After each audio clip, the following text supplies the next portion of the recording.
Bonsoir, bonsoir tout le monde. Bienvenue sur la chaîne de Macabou Concept et pour pouvoir partager un moment super dans, je dirais, une dynamique très particulière parce que nous allons rencontrer une alchimiste. Alors, je ne sais pas si vous avez l'habitude de rencontrer une alchimiste, mais moi, pas du tout. Mais en même temps, si. En même temps, si. Mais en tout cas, je suis très heureuse de pouvoir vous rencontrer, de pouvoir vous accueillir sur l'émission et surtout de vous présenter Fatou Néné Bangoura, qui va se faire un plaisir de vous partager son histoire, qui va se faire un plaisir de vous raconter son cheminement, qu'est-ce qui l'a amené justement à cette alchimie de la vie et l'alchimie qui règne à l'intérieur d'elle-même. Donc, veuillez avec grande attention écouter son histoire et nous allons accueillir Fatou Néné Bangoura.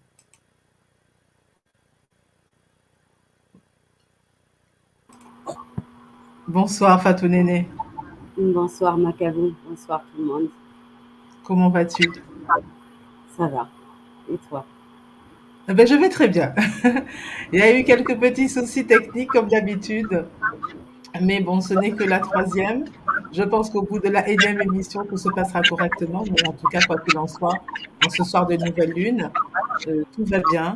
Et je suis très heureuse de pouvoir te rencontrer et surtout te faire découvrir à la communauté d'MKB Concept et te permettre justement de pouvoir partager ton histoire, partager ton essence, qui tu es et faire connaître au monde qui est Fatou Néné Bangoura et surtout qu'est-ce qu'une alchimiste et qu'est-ce que tu proposes. Donc je te laisse la parole.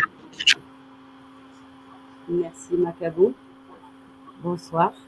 Je suis Fatou Néné et je vais vous raconter mon histoire, mais un peu différemment.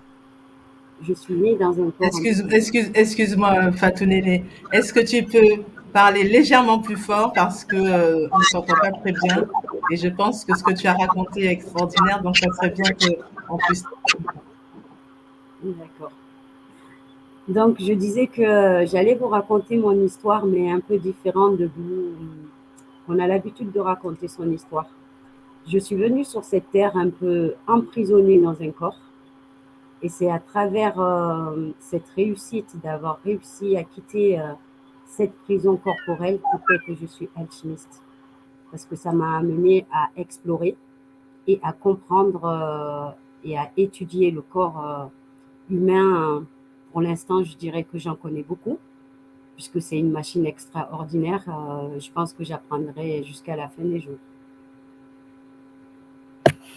Ensuite, qu'est-ce que je peux vous dire sur mon parcours?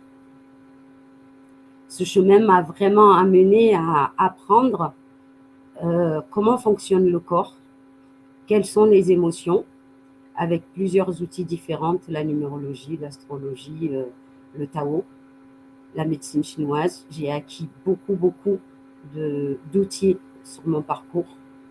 Le corps humain est une passion pour moi. Et pour résumer, pour l'instant, c'est ça. Ensuite, je suis issue d'une grande famille nombreuse.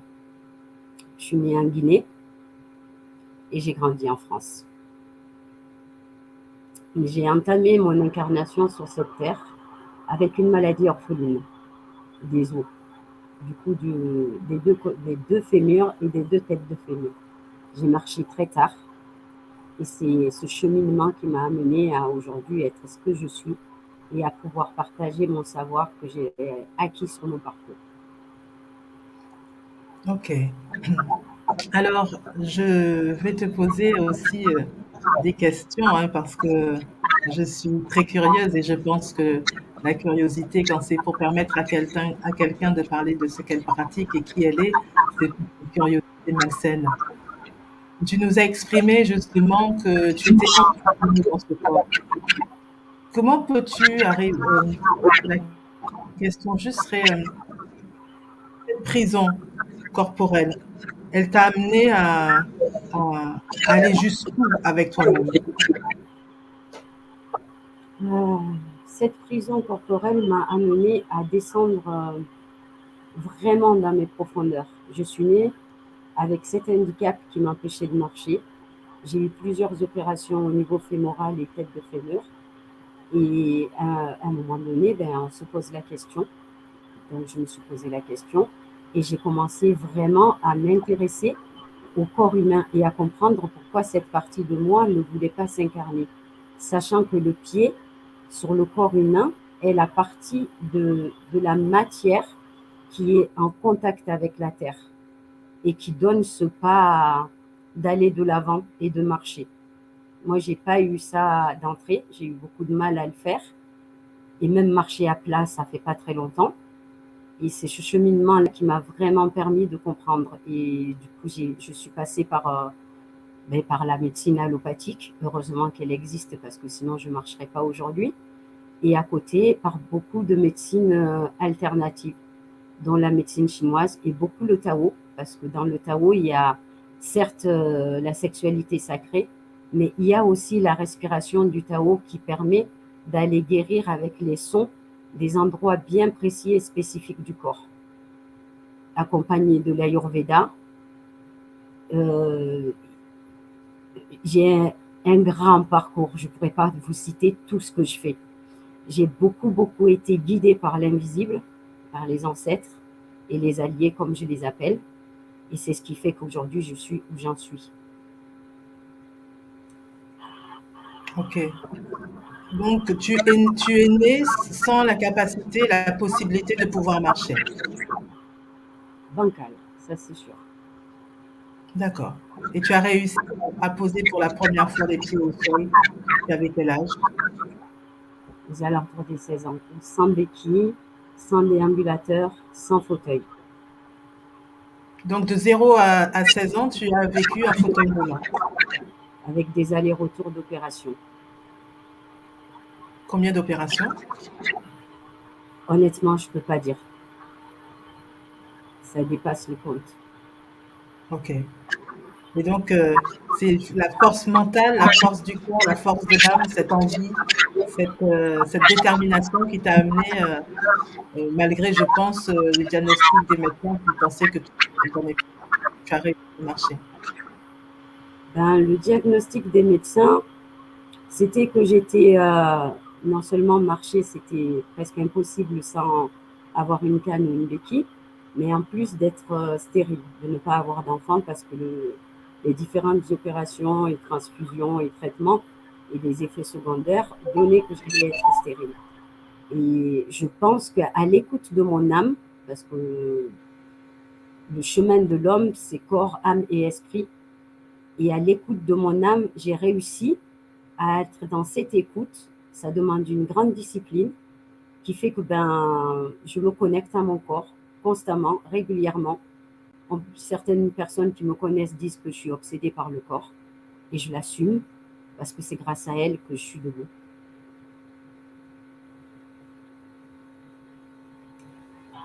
Alors, parle-nous de ce corps. Parle-nous de ton corps. Qu'est-ce que tu as dû faire pour arriver justement à pouvoir marcher? Euh, j'ai commencé par le magnétisme de mes propres mains.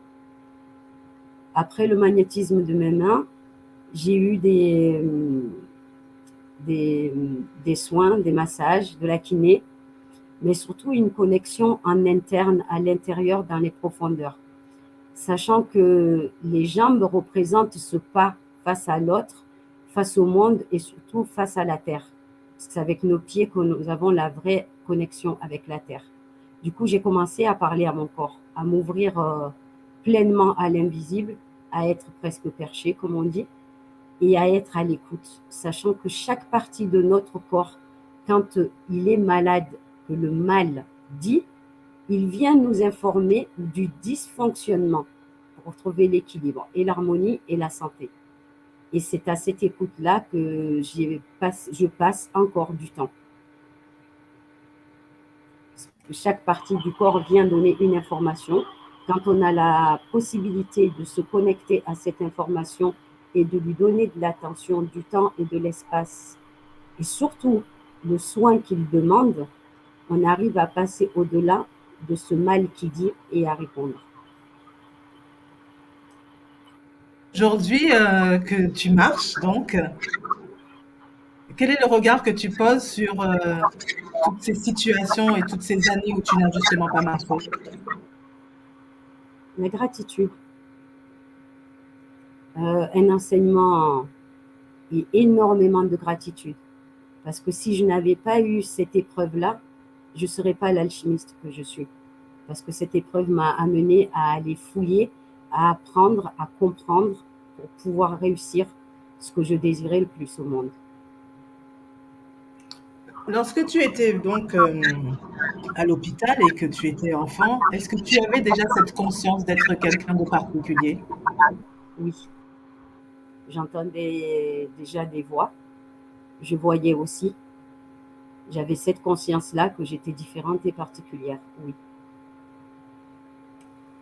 Et les personnes qui t'accompagnaient sur ce chemin, est-ce qu'ils en avaient conscience? Une partie, Et c'était accueilli comment alors? C'est pas commun, je pense, de naître avec une déficience physique comme la tienne, de vouloir absolument marcher et d'avoir en plus cette capacité d'entendre l'invisible, certainement de le communiquer à ceux qui ne le voyaient pas. Donc, est-ce que tu as été accueilli avec, je dirais, euh, humilité pour que les médecins soient à ton écoute et t'aider à t'accompagner un peu mieux pour que tu puisses arriver à marcher, ou tu as eu quand même à subir certaines, entre guillemets, réprimandes de ces médecins?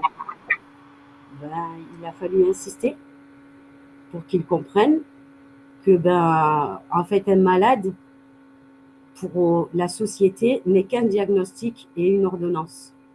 Et depuis des années, heureusement que maintenant ça change, j'ai rencontré des médecins qui prennent le patient en priorité avant le diagnostic et je travaille avec enfin, j'échange avec ces médecins-là aujourd'hui. À l'époque, c'était le diagnostic et l'ordonnance et l'opération pour mon cas.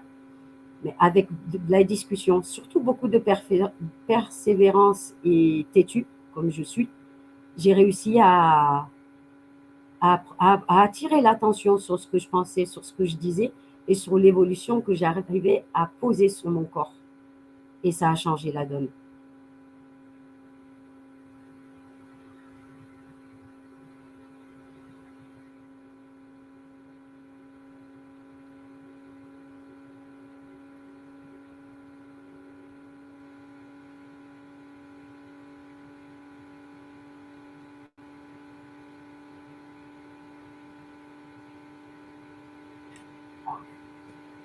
J'ai un souci, excusez-moi, j'avais un souci technique pour revenir.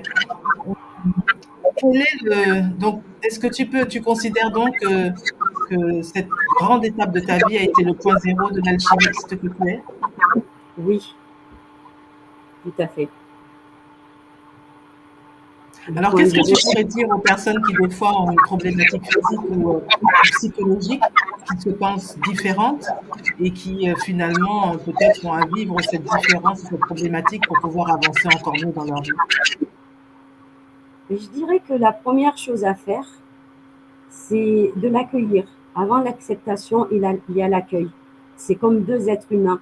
Quand on ne connaît pas une personne, avant de pouvoir dire c'est mon ami ou ma collègue, on est d'abord dans la rencontre. Du coup, on l'accueille. On accueille ce diagnostic, cette maladie, cette différence. Une fois qu'on l'a accueilli, on prend le temps de, comme une rencontre humaine, de le comprendre, de discuter avec et d'aller dans ses profondeurs pour pouvoir l'accepter par la suite. Et savoir que notre différence, peu importe la différence qu'on a, c'est parfois notre plus grande force.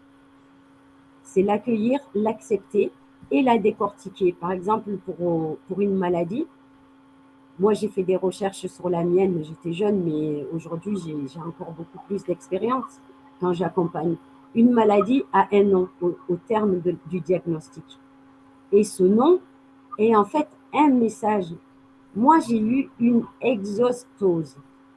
Et quand tu décomposes mon nom avec l'hébreu, c'est exos et ose.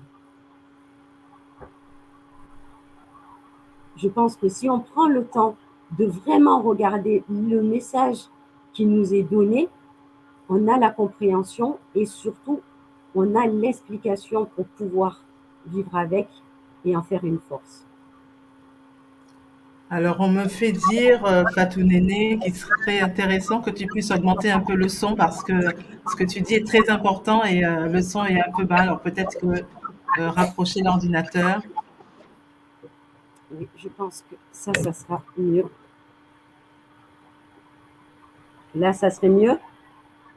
Oui, c'est mieux. Je te remercie. Merci à toi. Je te remercie. Alors, Tu veux que je reprenne est-ce que tu peux pour... effectivement reprendre ce que tu disais qui était très intéressant? Mais je disais en fait que moi, ça a été une force. En tout cas, j'en fais ma victoire aujourd'hui. C'est grâce à ça que je suis qui je suis et que je suis devenue fouineuse et alchimiste à la fin. Quand on rencontre une personne pour la première fois, c'est une rencontre. On prend le temps de saluer et d'être dans l'énergie de la personne pour apprendre à la connaître avant de la nommer amie, collègue, compagnon, chérie, peu importe le nom qu'on va lui donner. On va prendre ce temps de rencontrer la personne et d'être dans la bienveillance et la compassion pour que ce lien se crée. Quand on a une maladie ou un diagnostic, c'est exactement la même chose. On prend le temps d'accueillir cette maladie. Une fois qu'on a accueilli cette maladie, on va prendre ce diagnostic qui est le mot, le message interne et externe qui nous est donné et on va la décortiquer. Moi, je suis née avec une exostose. Et en hébreu, exostose, c'est ose, exos et ose.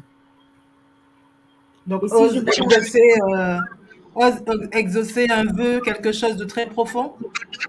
oui, parce que moi, mon vœu, c'était marcher et ma maladie, c'est ose, exaucer.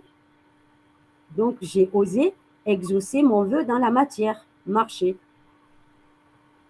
Et lorsque tu as marché pour la première fois, qu'as-tu ressenti émotionnellement? Waouh! C'est la Terre est très bizarre, très très très très. La vibration de la Terre, je la sens encore dans mes pieds. Je marche pieds nus grâce à un accompagnement des neuf naissances. C'est beaucoup plus souple, beaucoup plus doux. Mais la Terre a une vibration comme votre téléphone quand il vibre. Mais imaginez ça à un niveau impensable en termes de ressenti d'humain. Moi, je sens cette vibration-là. La première fois, ça a été merveilleux parce que j'ai exaucé mon vœu et en même temps terrifiant parce que je ressentais cette vibration. Je comprends. Des fois, ce qu'on a le plus envie et des fois ce qui nous fait le beaucoup plus peur, en tout cas qui nous apporte une vibration intérieure qui est très particulière. Et donc, ce cheminement, aujourd'hui, tu l'as acté au plus profond de toi et c'est ce qui t'a fait devenir justement Fatou Néné Bangoura, alchimiste. Oui. Alors, qu'est-ce que l'alchimie? Parce que tout le L'alchimie, monde ne sait pas ce que c'est. Donc, généralement, on a tendance à entendre parler de thérapeutes, de psychanalystes, de coachs, mais pas forcément d'alchimistes. Alors, qu'est-ce que c'est véritablement que l'alchimie et une alchimiste? véritablement l'alchimie, moi je dirais que c'est... je vais partir d'un exemple très basique. Le corps humain est un atome. On est un agglomérat d'atomes, en fait, ce qui constitue les organes, le corps, les muscles, le squelette.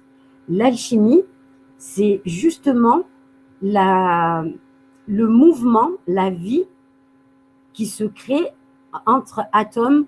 En métaphysique, on apprend que les atomes, en fait, s'attirent. Chaque atome va attirer un autre atome. Et en fait, toute la vie entière est créée d'atomes et d'énergie.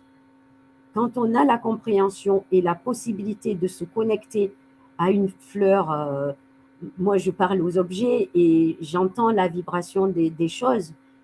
quand on est vraiment dans ce centre de l'alchimie où on est connecté au mouvement, au mot, au flux, à l'énergie de ce qui se passe dans notre corps, on est alchimiste dans le sens où tout ce qui nous entoure vibre, tout ce qui nous entoure vit et tout ce qui nous entoure communique. L'alchimie, c'est d'être dans cette constante communication sans interruption, parce que si la Terre arrêtait de vivre, on n'existerait pas. Si les plantes arrêtaient de vivre, on n'aurait pas d'oxygène. Si le matériel qu'on va acheter a été fait avec un être humain qui y a mis son atome, son énergie et sa vibration, cet objet qu'on achète, on l'achète avec une vibration vivante. Et elle est vivante dans la mesure où elle est un assemblage d'atomes. Pour Et moi, donc, l'alchimie, lorsque tu es en pratique, concrètement, qu'est-ce que tu proposes aux personnes qui sont autour de toi et quel genre de personnes viennent te voir?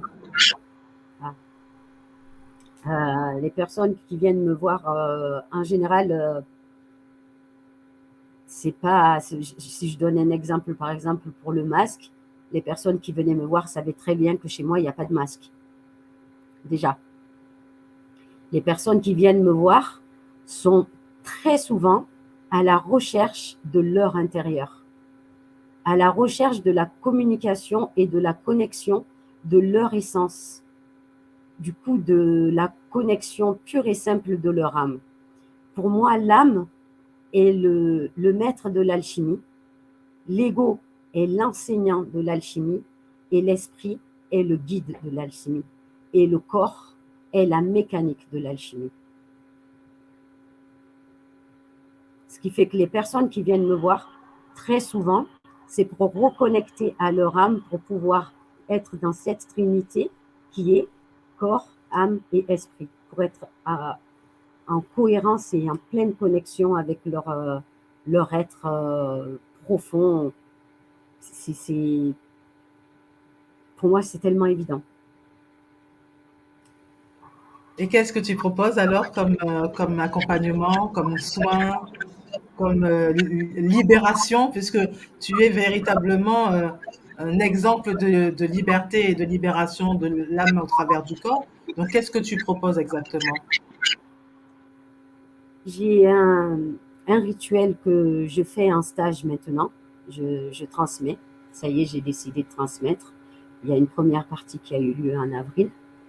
Ce rituel-là m'a été donné par l'invisible aussi. Ce rituel, il va permettre de vraiment plonger dans ces profondeurs, d'aller dans les abysses les plus profondes et d'aller couche par couche célébrer la mort de tout ce qui a été abîmé, de tout ce qui a besoin de mourir et de tout ce qui a besoin de partir pour remonter les couches à la surface et aller accueillir la naissance dans sa vulnérabilité et sa fragilité. Ça, c'est le rituel ancestral. Et je l'appelle voyage au cœur de ta terre sacrée. Parce que pour moi, le corps égale terre. La seule chose qu'on garde quand on part, vraiment, c'est notre âme qui se libère de ce manteau, de cette enveloppe, de ce véhicule. Ensuite, je propose les dessins d'âme.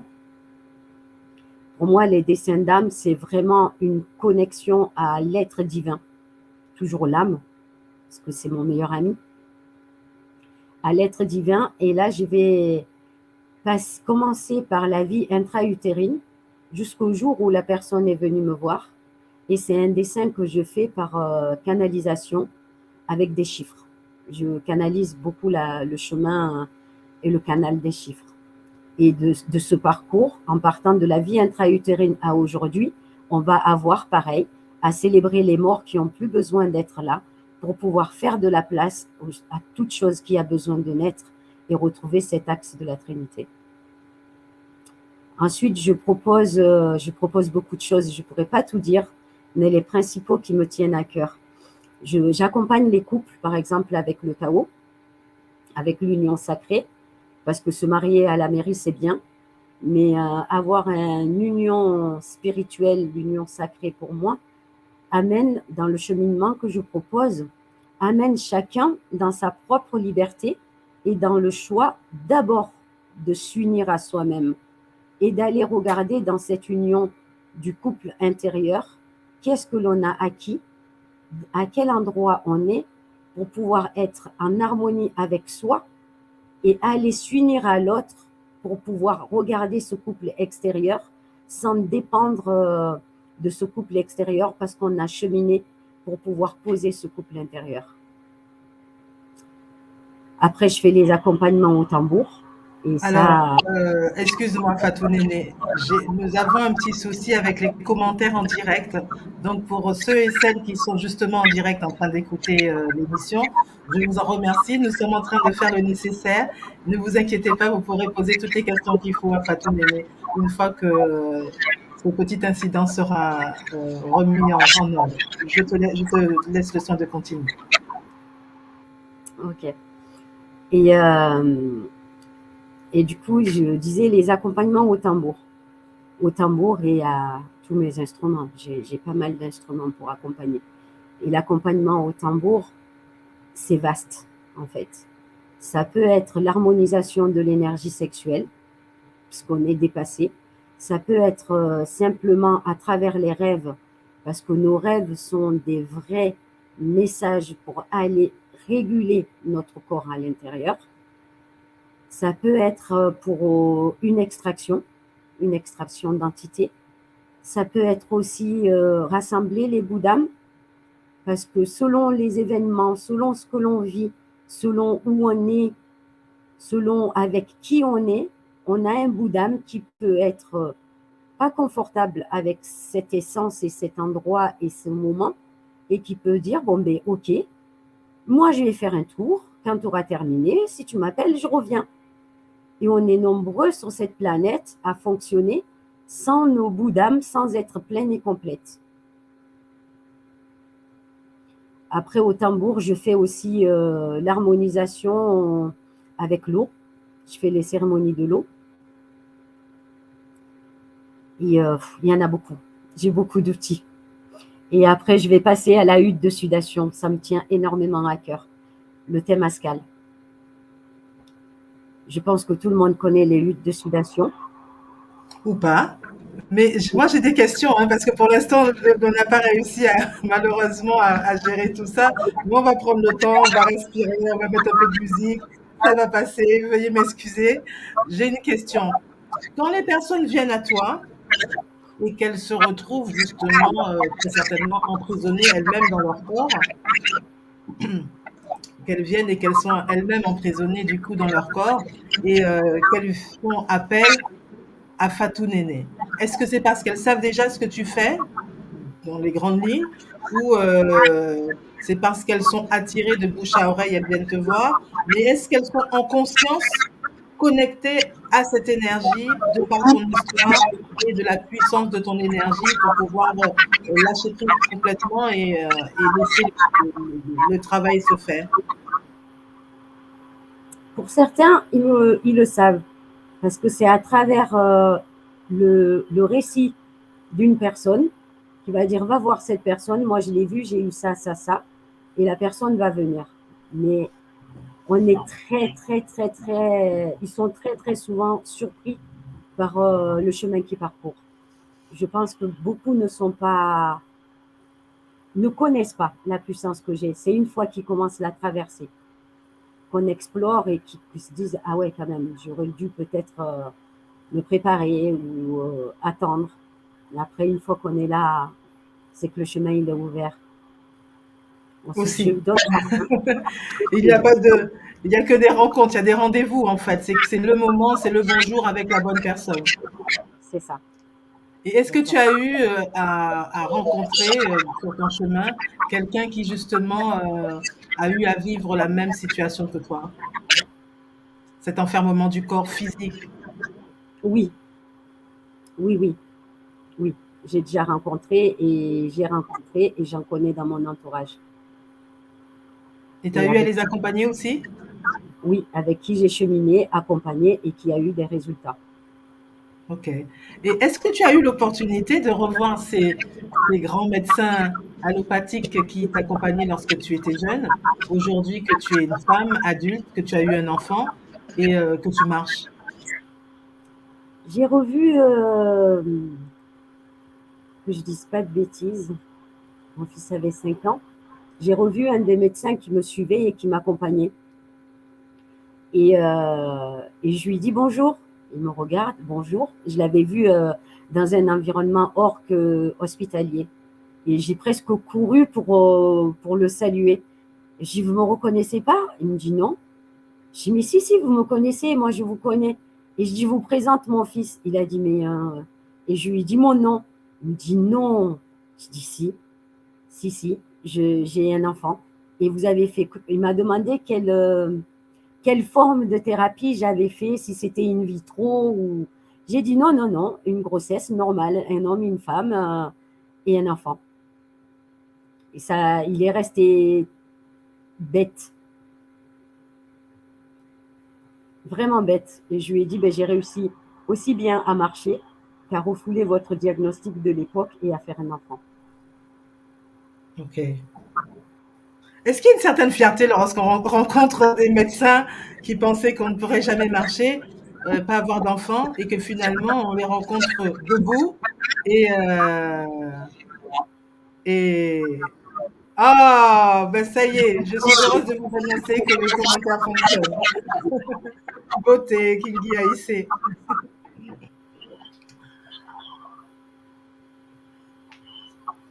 Je te remercie d'être. Ah, mais peut-être qu'il annonce. Alors attendez, avant que je vous dise n'importe quoi, parce que ça passe sur Facebook. Alors Facebook, on peut laisser des commentaires. Peut-être que ce sont les personnes qui sont sur la chaîne YouTube qui ne peuvent peut-être pas laisser de commentaires. Mais quoi qu'il en soit, il y a un commentaire qui est passé, donc c'est qu'il y a possibilité de laisser des commentaires. Mais ne vous inquiétez pas, la technique se charge de tout. Donc je te disais, quelle est la fierté, quelle est l'émotion qu'on ressent à l'intérieur de soi lorsqu'on est justement debout, en compagnie de son enfant, lorsque quelques années avant, devant le médecin, tu te dis quelques années avant qu'il n'aurait pas été possible que, un, que tu sois debout et que tu puisses avoir des enfants. C'est comme gagner aux Jeux Olympiques. C'est une fierté démesurée. Vraiment, après, j'ai pas approfondi parce que je voulais pas non plus le déranger. Parce que moi, j'ai banni un peu les visites médicaux parce que je voulais arrêter mon traitement et les opérations. Mais on a une fierté qui n'a pas de mots pour le définir, vraiment. Et ça nous rend plus forts.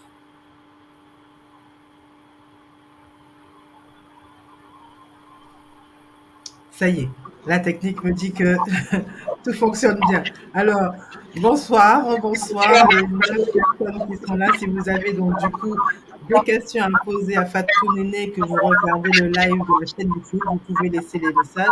Je tiens à m'excuser pour ce petit contretemps. Ça m'étonnait aussi que personne ne réponde et n'ait des questions à te poser, mais en fait, il y a eu un petit couac. On finira par être parfait lorsqu'on nous sera à la centième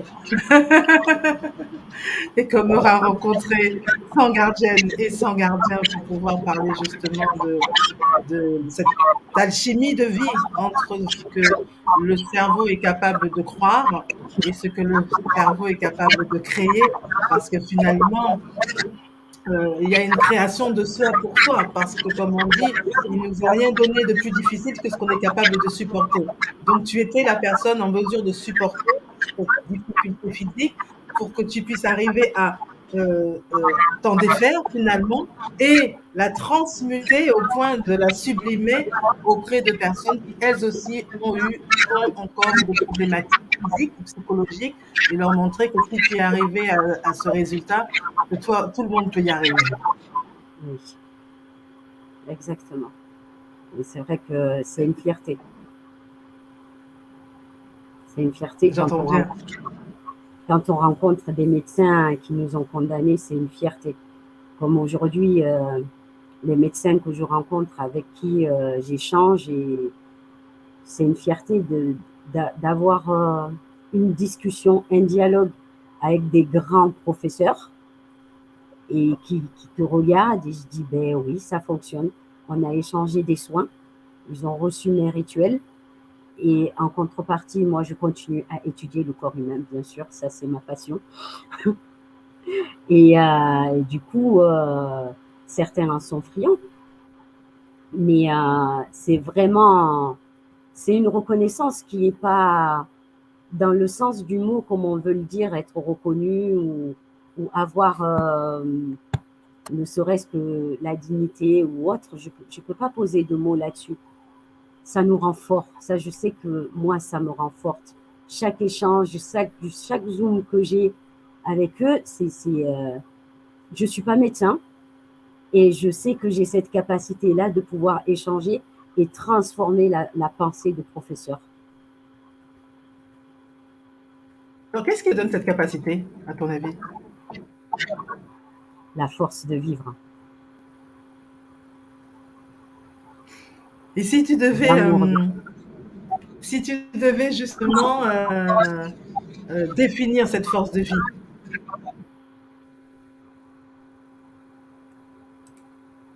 Définir cette force de vie. Comment je pourrais définir cette force de vie? C'est le cadeau de chaque jour. La force de vie, pour moi, sa base, c'est le cadeau de chaque jour. Chaque soir, quand je me couche, quand je vais me coucher ce soir, je vais remercier, être en pleine gratitude, observer ma journée et dire merci. Parce que cette journée, elle m'aura donné la chance de vivre tout ce que je suis en train de vivre jusqu'au coucher. Elle m'aura donné vie. Et c'est chaque jour est un nouveau cadeau, en fait.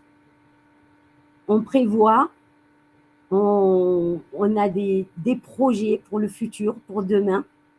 Mais le matin, quand je me lève, aucun projet n'existe si ce n'est ce cadeau, cette opportunité et cette chance qui m'est offerte de vivre cette journée. Et je suis en plein accueil de tout ce qu'elle m'offre. Si elle est programmée, tant mieux. Si elle n'est pas programmée, tant mieux. L'essence de cette force de vie, c'est de pouvoir dire à nouveau bonjour aujourd'hui. C'est la force de vie que j'ai, elle part vraiment de là. C'est d'apprécier, d'aimer, d'accueillir chaque seconde comme si c'était la dernière. penses-tu qu'avec une histoire comme la tienne, on a une vision de la vie différente? Oui, certainement que oui. La vision de la vie, elle est différente, totalement différente. On n'a plus, on savoure la vie de chaque seconde. On, j'ai mis beaucoup de temps à vivre sans canne, beaucoup d'années à vivre sans béquille. J'ai été régulièrement hospitalisée malgré que je marchais. Et la vision que j'ai de la vie, cette essence de goûter à chaque seconde comme si c'était la dernière, fait que ben, je ne peux pas voir le monde aux yeux des autres. C'est pas possible. C'est totalement différent. Chaque seconde est importante. Et dans tes accompagnements, donc tu reçois des adultes, tu reçois des enfants aussi. Oui, des enfants aussi, des ados, Est-ce que tu des peux hommes. parler juste un petit peu plus fort, s'il te plaît? Je reçois aussi des enfants, des ados, des hommes.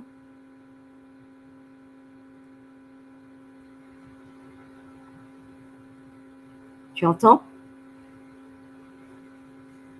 Vous Oui, oui, m'entendez? moi j'entends, mais l'essentiel c'est que tout le monde entende.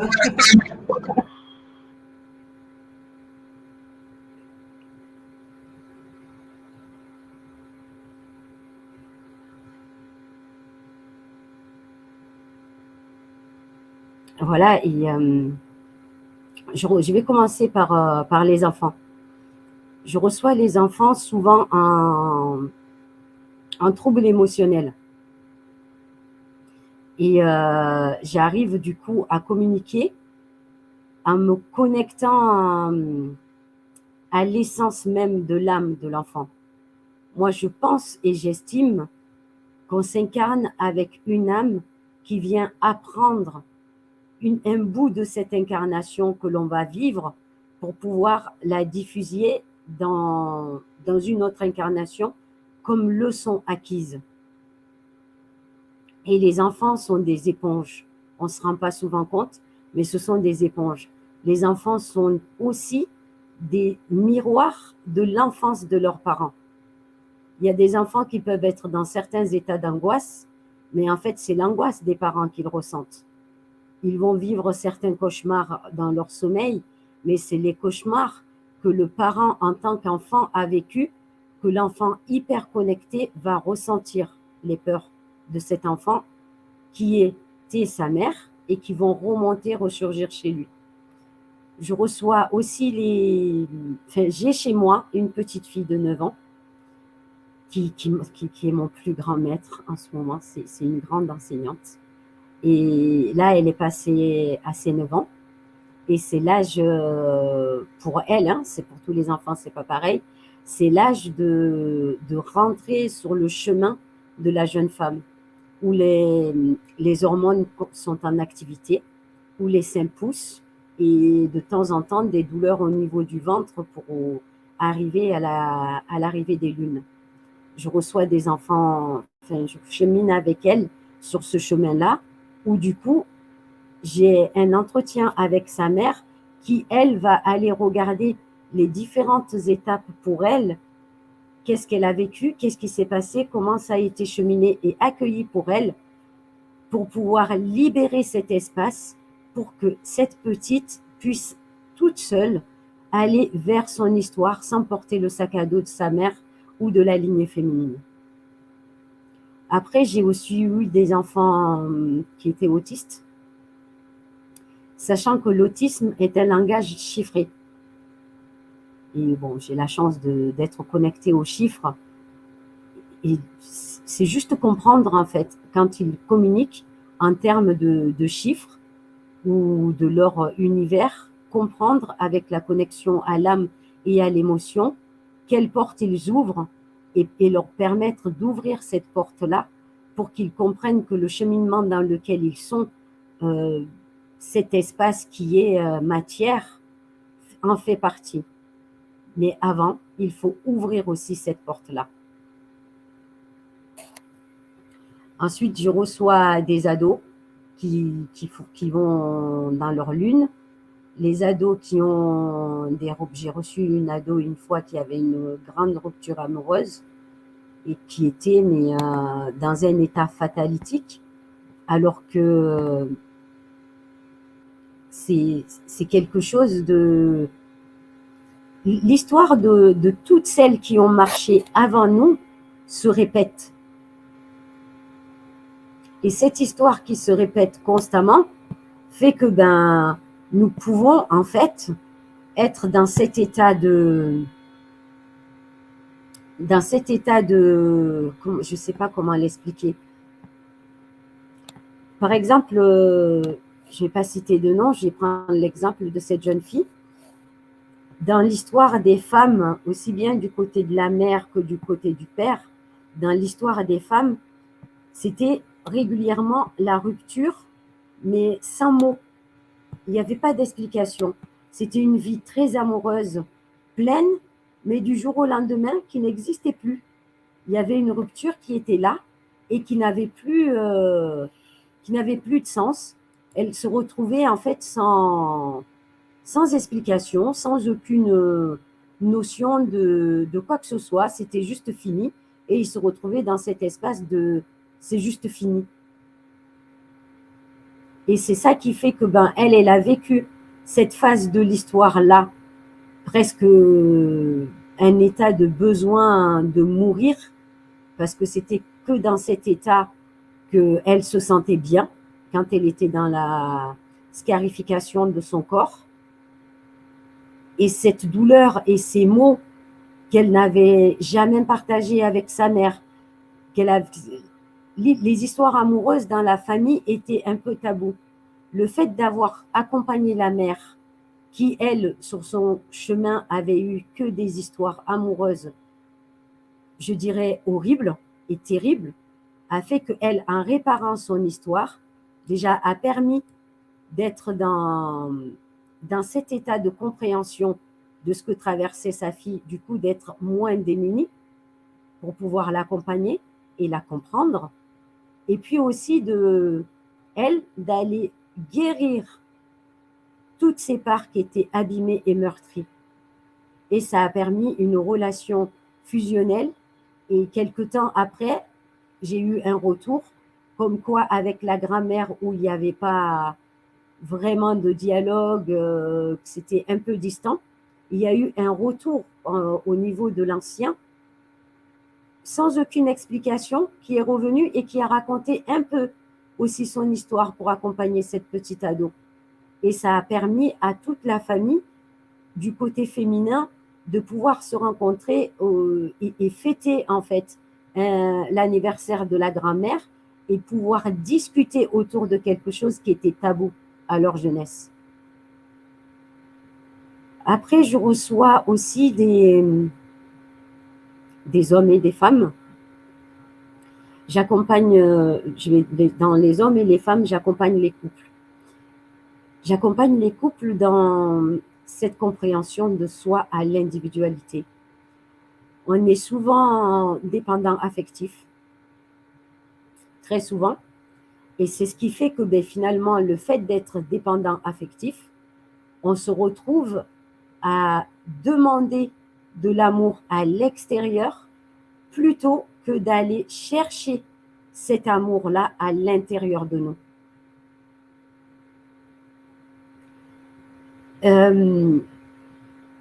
C'est très complexe. C'est très intéressant. Comment fait-on pour aller chercher l'amour à l'intérieur de soi? Aller chercher l'amour à l'intérieur de soi, c'est aller s'aimer, se chérir et prendre par la main toutes nos parts qui sont au départ des petites filles. Je rencontre certaines personnes, certaines de leurs parts, c'est des bébés, certains, c'est dans la vie intra-utérine. On ne peut s'aimer que quand on a réuni et pris le temps d'aller régulièrement regarder nos petites parts qui ont été abîmées, brimées, bridées, emprisonnées, en leur prenant la main et en devenant nous-mêmes leur propre mère, leur propre père, et en les portant, en les amenant à cette évolution qui est la croissance, pour qu'ils viennent un jour nous rejoindre dans ici et maintenant ce que l'on est et qui l'on est. Pour moi, c'est comme ça que l'on arrive à s'aimer. Parce que toutes ces parts abîmées, meurtries et détruites, on les met de côté et on les renie. Du coup, quand on croise une personne qui nous renvoie cette vibration, on va aller accuser cette personne de nous avoir envoyé cette vibration. Mais en fait, il vient juste dire « Allô, bonjour », j'appuie sur un bouton. Et c'est à nous, avec ce bouton qui était off, qui devient on, de dire « Ah ouais, ok, d'accord, merci. Je ne l'avais pas vu, je ne le savais pas, je ne le connaissais pas, mais merci de me le montrer parce que je vais pouvoir y rentrer et faire ce dont cette part a besoin pour pouvoir l'apporter dans l'amour et la lumière. » Que généralement, c'est vrai qu'on a tendance à accuser l'autre d'un méfait, entre guillemets, émotionnel, sans regarder la puissance que cette situation nous permet, justement, l'enseignement puissant que cette situation nous permet d'observer, d'acquérir et de transmuter justement dans cet amour intérieur. Alors, tu nous as préparé quelques photos pour pouvoir justement imager ce que tu nous racontes, ce que tu nous partages. Donc, je vais pouvoir passer les photos avec grand plaisir.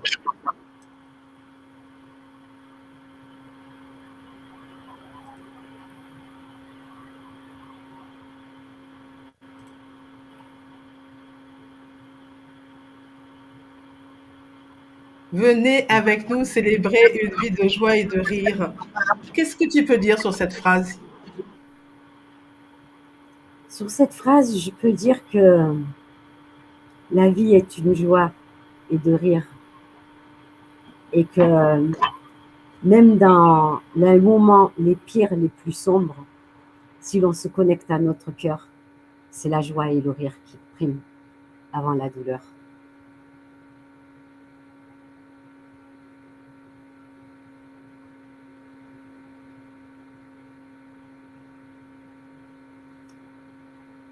Et cette image, Elle vient L'alchimiste d'une... de la magie. Je sais que c'est le nom que tu as sur tes réseaux sociaux.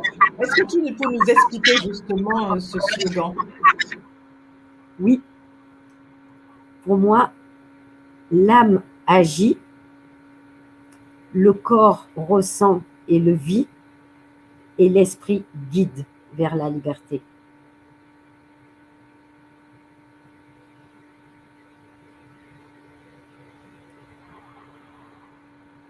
Ok. Alors tout à l'heure, tu nous parlais justement des huttes de sudation. Qu'est-ce qu'une hutte de sudation? Voyage dans les entrailles de la matrice. Alors, Ah, ça c'est... tu as donc euh, cette photo qui est très parlante, le feu sacré, le feu de la vie, le feu vivant. Est-ce que tu peux nous en dire plus dans ta pratique? Quelle est la place du feu dans ta pratique? La place du feu dans ma pratique est primordiale. Parce que le feu, comme tu le dis, purifie et régénère, nettoie aussi. Là, c'est un feu de Temascal. Temascal en mexicain toltèque.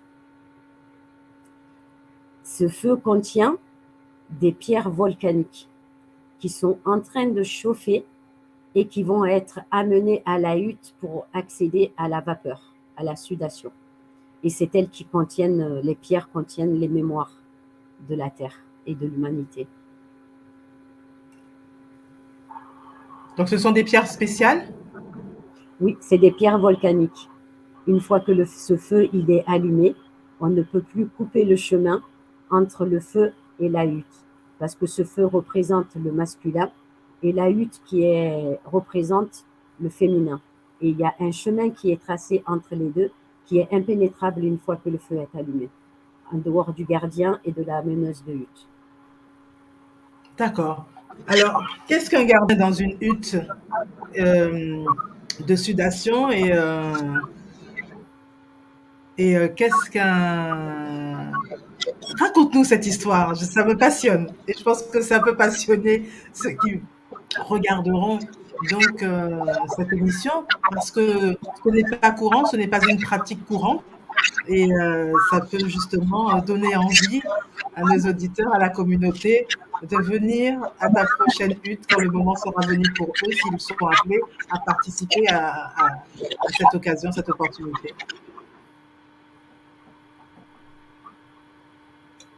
Je bois un peu. La hutte de sudation, c'est pratiqué depuis des millénaires.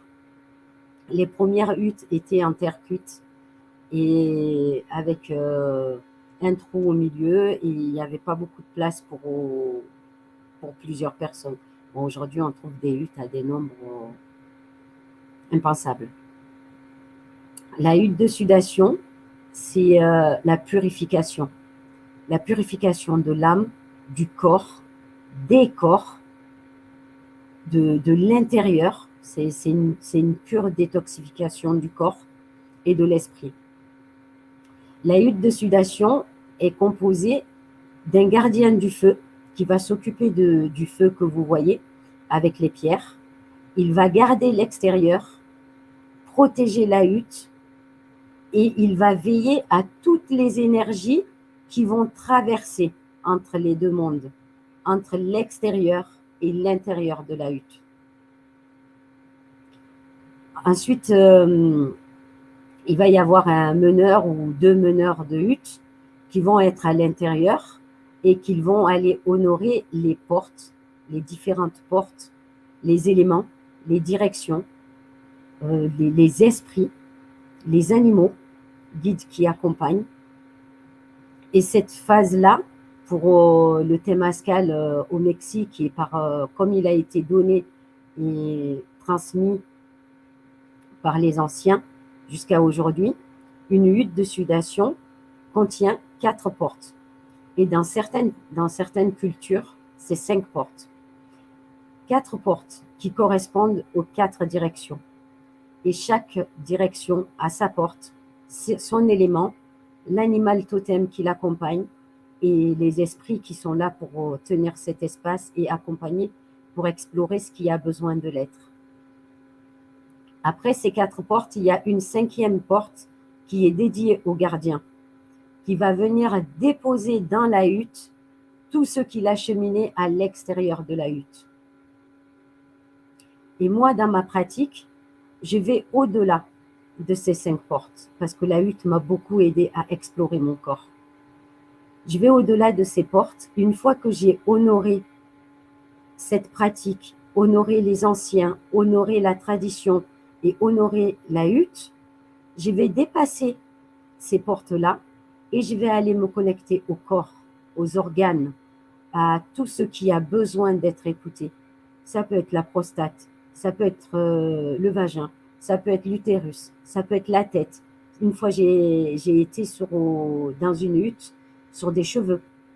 Une femme qui venait d'avoir le cancer et qui n'arrivait pas à avoir ses cheveux. Et j'ai fait une porte pour les cheveux, pour les racines célestes, par exemple. J'ai eu un retour d'un homme qui avait des gros soucis à la prostate, qui finalement a pu finir par un traitement à la place d'une intervention chirurgicale. J'en ai plein des exemples de retour de hutte où cette lutte et cette porte a été sentie, ressentie et surtout a été manifestée dans le corps et que la résonance des jours d'après s'est posée. Et j'aime la hutte. J'adore la hutte. C'est un environnement, un rituel, une cérémonie dans la tradition qui est faite à la pleine lune. Moi, j'aime travailler les entre-lunes, la descendante qui va vers la lune noire. On va aller explorer toutes nos parts d'ombre, regarder dans quoi on peut cheminer, dans notre corps, dans notre organe, dans nos cellules, dans nos muscles, quelle partie de nous est dans l'ombre et quel organe a besoin de remonter à la surface, d'être écouté, entendu et guéri. Et puis la lune montante vers la lumière, je vais aller honorer et célébrer toutes les parts de lumière, mais aussi célébrer toutes les parts d'ombre qui ont été traversées dans la précédente. Voilà un peu ce que je peux dire sur la hutte de sudation. Je te remercie pour ce partage.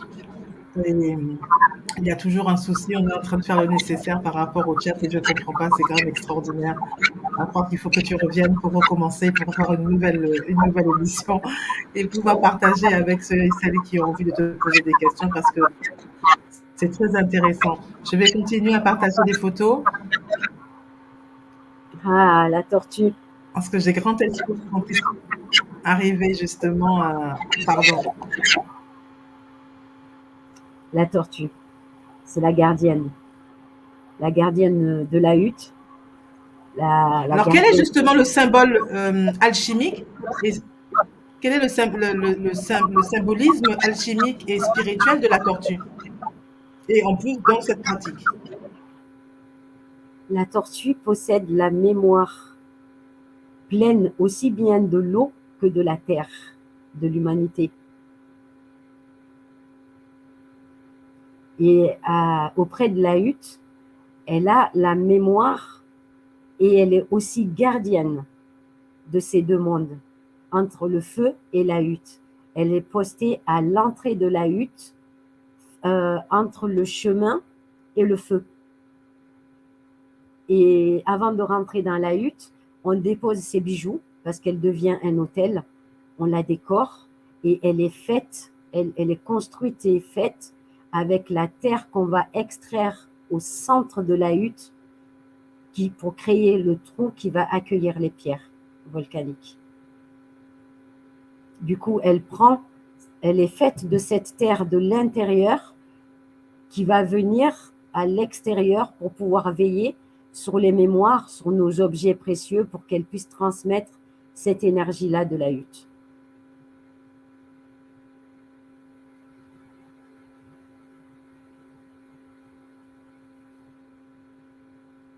Intéressant.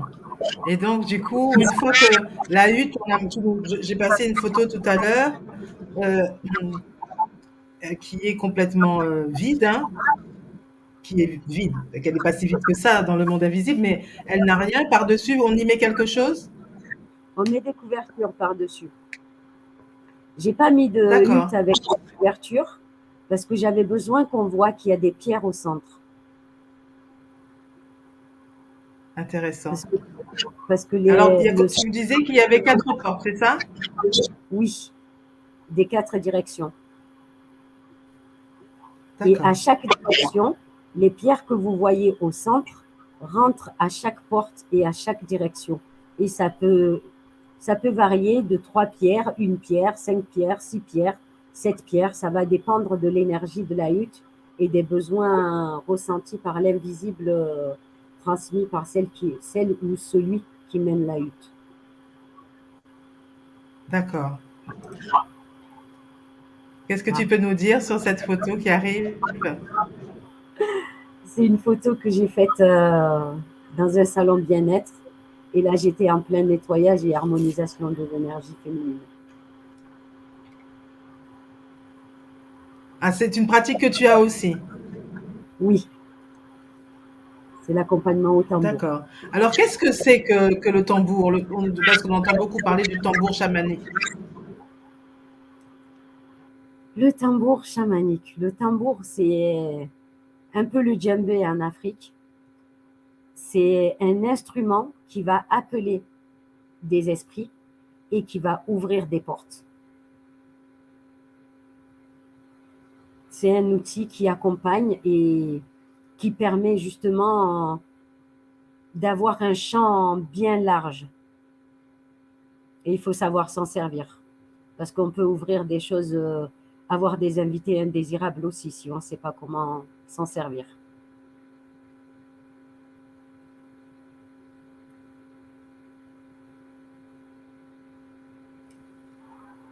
Et il t'a fallu combien d'années pour apprendre toute cette pratique?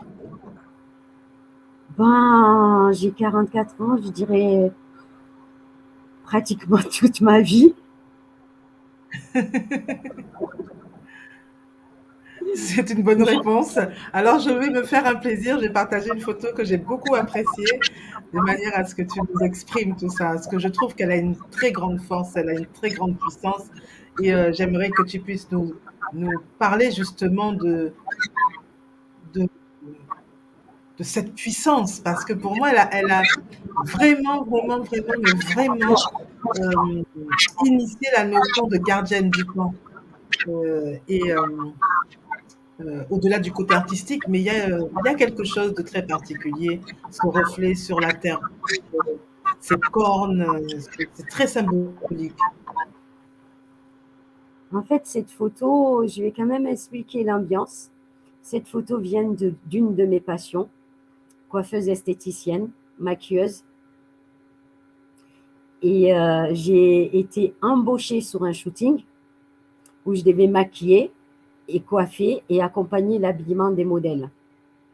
Et quand il est arrivé à la session de présenter une tenue de cérémonie avec la puissance, ben, je suis passée du poste de maquilleuse coiffeuse à modèle. Du coup, ben, j'ai dû me maquiller, me coiffer et représenter. Il fallait représenter dans cette photo la puissance de l'énergie, pas simplement féminine, simplement la puissance de l'énergie elle-même qui impacte un être humain en fait. Et cette photo m'a confirmé que je suis puissante, même si des fois j'en doute quand même. Ça arrive que je doute. Alors Mais finalement, justement, parlons du doute.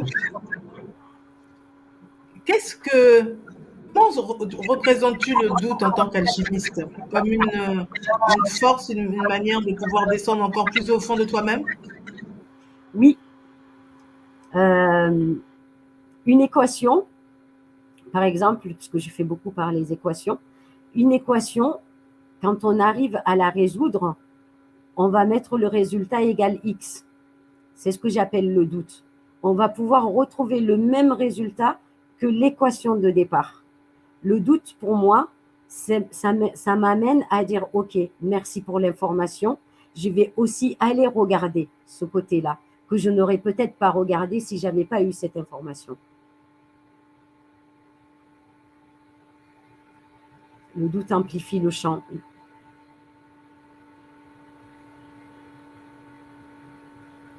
Alors, il y a une photo qu'il faut absolument que tu nous expliques. Oh.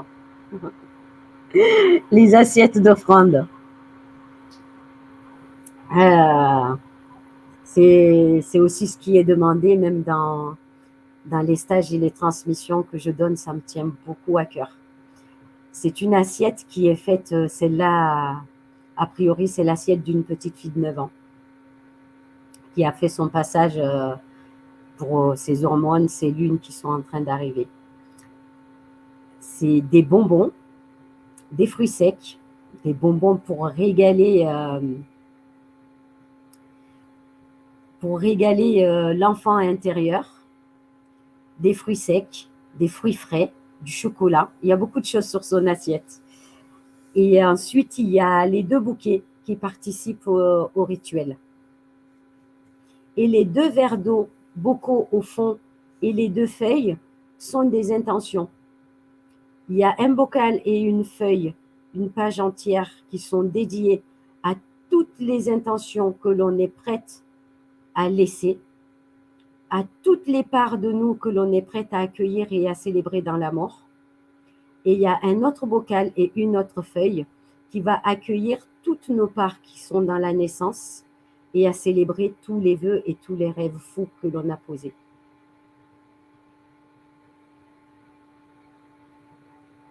Après, les différents bocaux participent au rituel.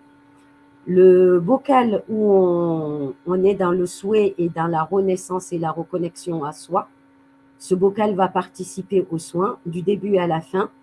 La personne va pouvoir le boire. On va lui rajouter à sa tisane et quand elle sort du cocon, elle boit la fin de son bocal en conscience. Et l'autre bocal de toutes les parts qui vont mourir, qui ont été abîmées, va participer aussi au rituel dans les moments de nettoyage, de retrait de l'argile, du miel qui a été posé dans l'enveloppement. Et cette eau-là va partir avec tout ce que l'on retire du corps. Voilà, en gros.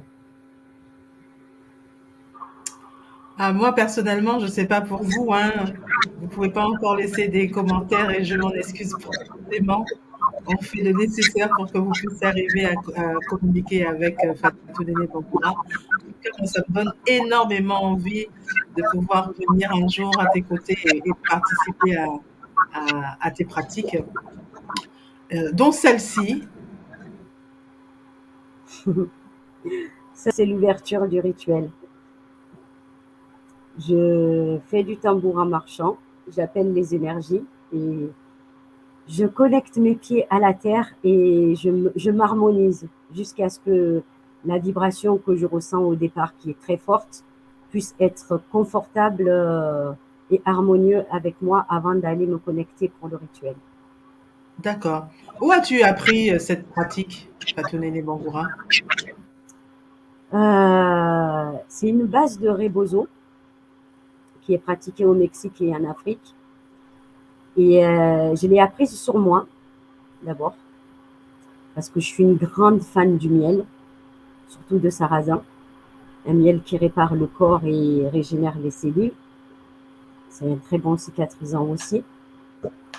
J'ai d'abord appris sur moi. J'ai beaucoup eu d'enseignements par les alliés aussi. Et cet enveloppement m'a amené à cicatriser beaucoup de parts de moi. Et du coup, c'est ce qui te permet aujourd'hui de pouvoir le pratiquer avec les autres. Oui, tout ce que je pratique avec les autres, je l'ai pratiqué, expérimenté et j'aime savoir ce qui se passe dans le corps. Du coup, j'aime d'abord, moi, connaître ce qui se passe dans le corps avant de pouvoir le dire à l'autre. Parce que si je ne sais pas comment ça se passe, je ne peux pas sentir ce qui se passe dans l'autre, même si j'ai la capacité de me connecter au corps et aux cellules. J'aime avoir l'expérience dans ma chair. Le râpé. Le râpé aussi est une médecine de plantes, de cendres, et il va permettre d'avoir la clarté, il va permettre de trouver l'axe et d'être centré pour sa pratique et d'avoir les informations avec une grande fluidité, une grande clarté. Moi, ça me libère beaucoup la gorge, la voix.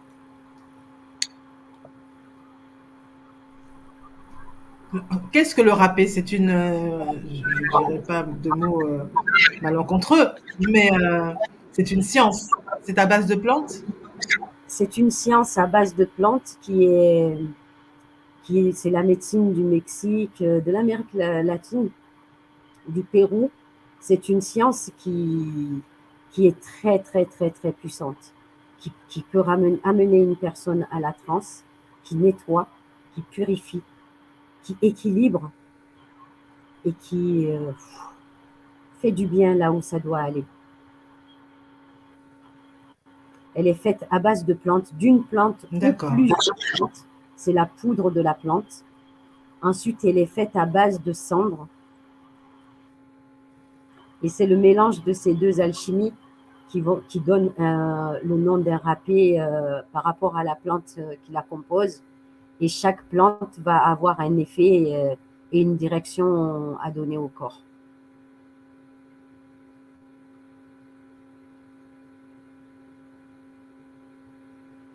C'est extraordinaire le râpé.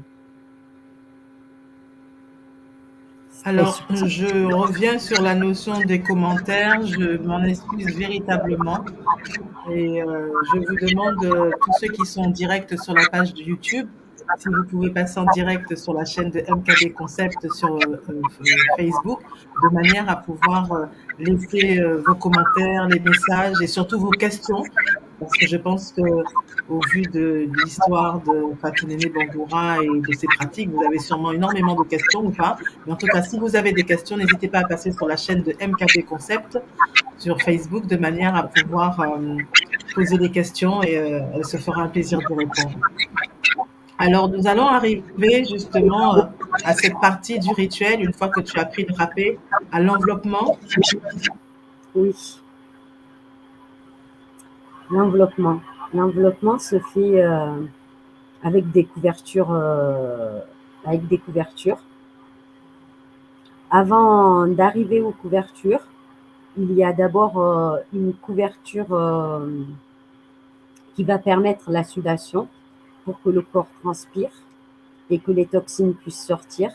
Et c'est enveloppement fait à base de miel de sarrasin. Il y a au moins 1 kilo de miel de sarrasin par personne, si ce n'est pas plus, selon la corpulence et le besoin de la personne.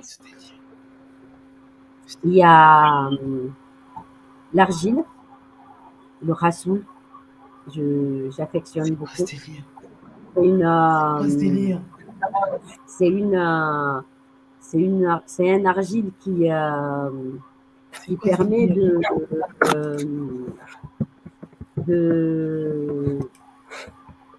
rentrer dans le corps pour pouvoir arriver à justement être dans cet axe-là. Le miel va aller réparer toutes les cicatrices qui ont besoin d'être réparées, toutes les cicatrices que le corps va mettre à disposition en fait. Et l'argile va aller travailler sur toutes les parties qui sont on va dire, qui ont besoin d'être c'est quoi ce délire? Macabou, tu m'entends? Ça y est, je suis de retour.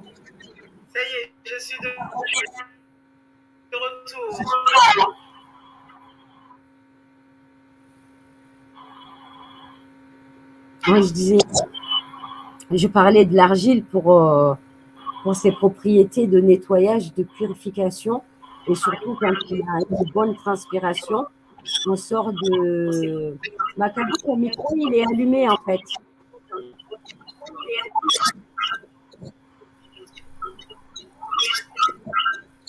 Macabou? Attendez, excusez-moi, vraiment. Attendez, excusez-moi, vraiment.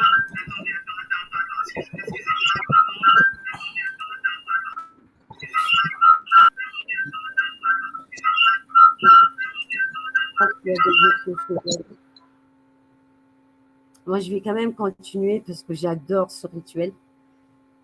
Et après, une fois qu'on a fait ce mélange, bon, il n'y a pas que le miel et l'argile, il y a beaucoup de compositions qui viennent. Il y a des plantes selon les besoins de la personne. Il y a les algues. Il y a, il y a beaucoup de choses qui peuvent venir parce qu'on est tous différents. Et selon les besoins de l'âme et du corps et de l'esprit, il va y avoir une préparation qui va être composée, personnalisée à la personne. Ensuite, on va avoir dans cet enveloppement, du coup, toutes les bases du rebozo, du coup, 3 petites couvertures, un drap qui vont venir fermer cette couverture de sudation. Et ensuite, on va avoir différents nombres de couvertures. On peut partir de 3 couvertures à 5, 6, 7, 8, 10, 11 couvertures. Tout va dépendre des besoins et des différents paliers que l'on a à traverser. Et c'est extraordinaire. En tout cas, toutes les personnes qui ont eu cet accompagnement individuel, j'ai des retours de changement, de renouveau, aussi bien dans l'énergie que dans le corps. Et c'est un soin qui perdure au début, qui est présent, qui accompagne, qui soutient et qui va au fur et à mesure, dans le temps, laisser la place à la naissance de toutes les parts qui sont présentes.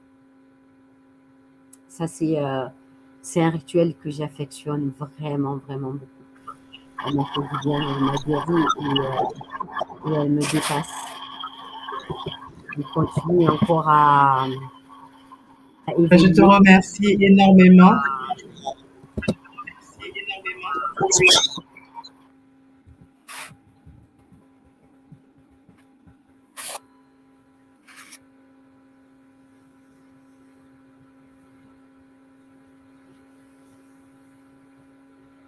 Et c'est ce rituel que je transmets avec le rebozo.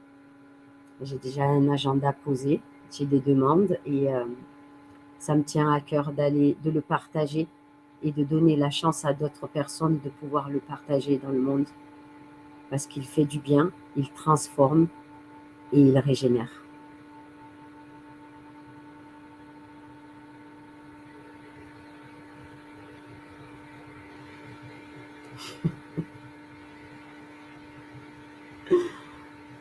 Ah, c'est extraordinaire. J'adore ce rituel. Je pourrais en parler toute la soirée que de lui. Je ne sais pas si vous m'entendez, mais en tout cas, vraiment, c'est très particulier ce qui se passe. Nous sommes en nouvelle lune et il y a des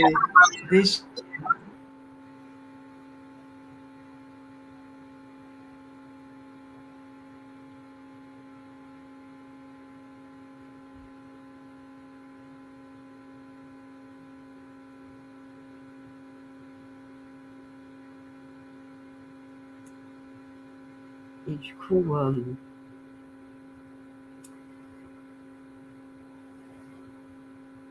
n'y a pas d'autres photos où je continue à parler du rituel. Moi, ça me va.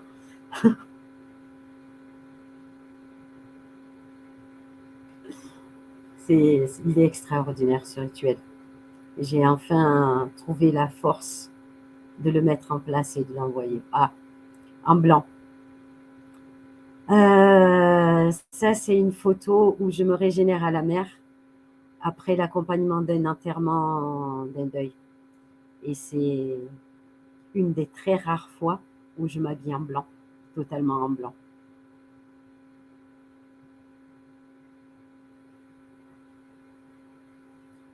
Ça, c'est, je crois que c'est Après, je suis poisson, ascendant poisson, double O. Et c'est à travers ça, c'est à travers l'eau que je me connecte. Les canalisations dans le corps passent par le réseau liquide.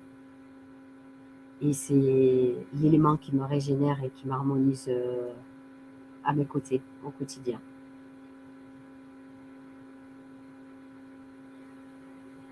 J'ai une grande reconnaissance pour l'eau et une très très grande connexion.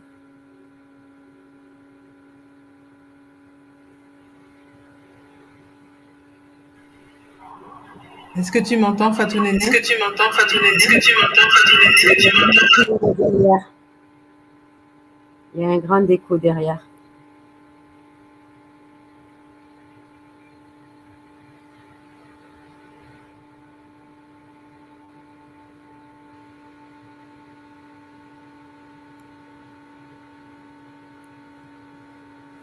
Oh là là, ça fait longtemps cette photo.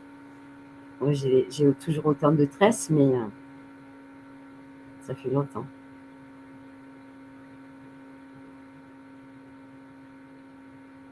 Parce que j'accompagne aussi les décès. Et les décès au sens large, parce que j'accompagne les avortements, j'accompagne les bébés morts-nés, j'accompagne les décès, on va dire la mort violente, des accidents. J'accompagne le décès classique d'un être qui était malade, qui part. Et cet accompagnement va servir à quoi? À accompagner l'âme qui part, à alléger ses énergies, à nettoyer, et pour ceux qui restent, à couper les liens pour que chacun puisse continuer son chemin. Pour les vivants, de prendre le chemin du deuil, cette transformation pour donner la main à l'amour, pour pouvoir le traverser toujours avec le manque, parce que personne et rien ne peut remplacer une présence physique, mais avec une légèreté émotionnelle qui va permettre de cheminer et de continuer dans la paix et dans l'harmonie en fait.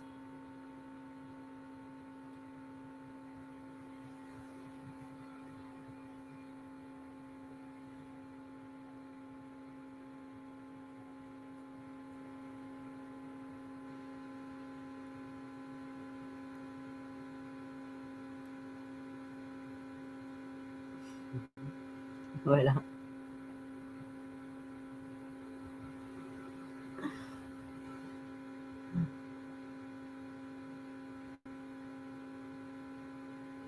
C'est mieux?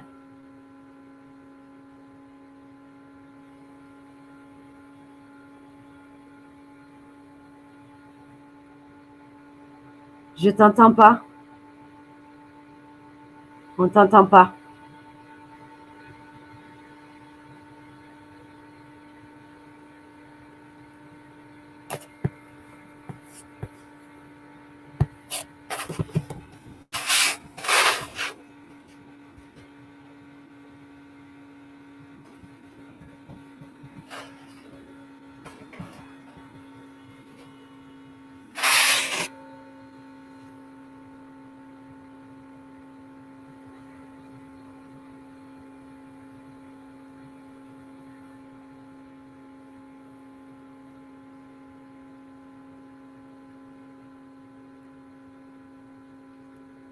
Ah, c'est vrai que j'ai eu un deuil il n'y a pas longtemps. Malgré tout ce que je sais sur la mort, c'est vrai que ça ne remplace pas la personne physique à nos côtés. Et ça fait du bien Est-ce que quand tu on m'entends? sait. Oui, je t'entends. Ah, super, désolée. Alors, je te remercie, je vous remercie tous d'être restés présents malgré les difficultés techniques. Et, et je tiens véritablement à m'excuser pour à tout ce qui s'est mis en place. Mais en tout cas, je te remercie grandement d'être venu nous exprimer ta vérité, ta Merci, pratique et l'essence de toi-même. merci. Alors, je vais du coup vous proposer ben, qu'elle revienne, de manière à ce que ça se passe au mieux. N'hésitez pas à laisser un commentaire sur la vidéo. Je vais faire en sorte de trouver les raisons pour lesquelles ça n'a pas fonctionné. Je suis vraiment désolée. En tout cas, j'ai reçu des messages via WhatsApp de Pétresse Sécotan, d'Annonce Sécotan et de différentes personnes qui ont été très heureuses d'écouter ton histoire. Et c'est avec plaisir que tu reviendras et mille pardons. Ça arrive. Ça arrive. C'est pas comme si nous n'avions pas préparé. Les aléas du direct. Alors, je te laisse le mot de la fin. Le mot de la fin, mais déjà, je te remercie de m'avoir permis d'exprimer qui je suis, d'exprimer l'essence de mon être.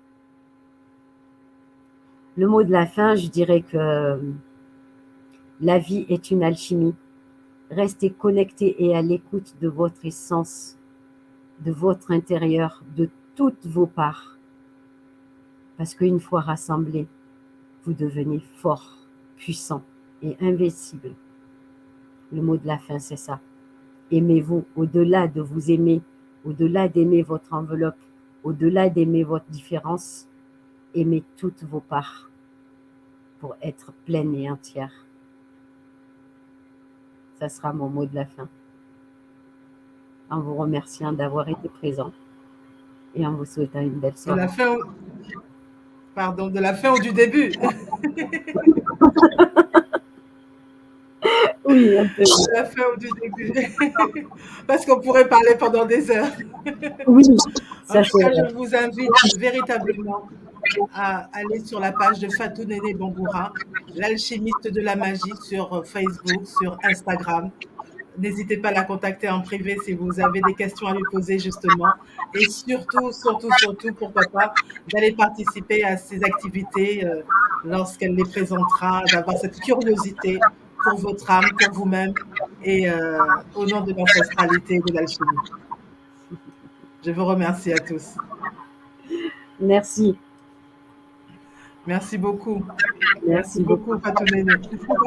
Merci à toi. Merci beaucoup. Merci à tous. Et oui, n'hésitez pas à me contacter par Facebook, Instagram et je me ferai un plaisir de vous répondre. En vous souhaitant une douce soirée.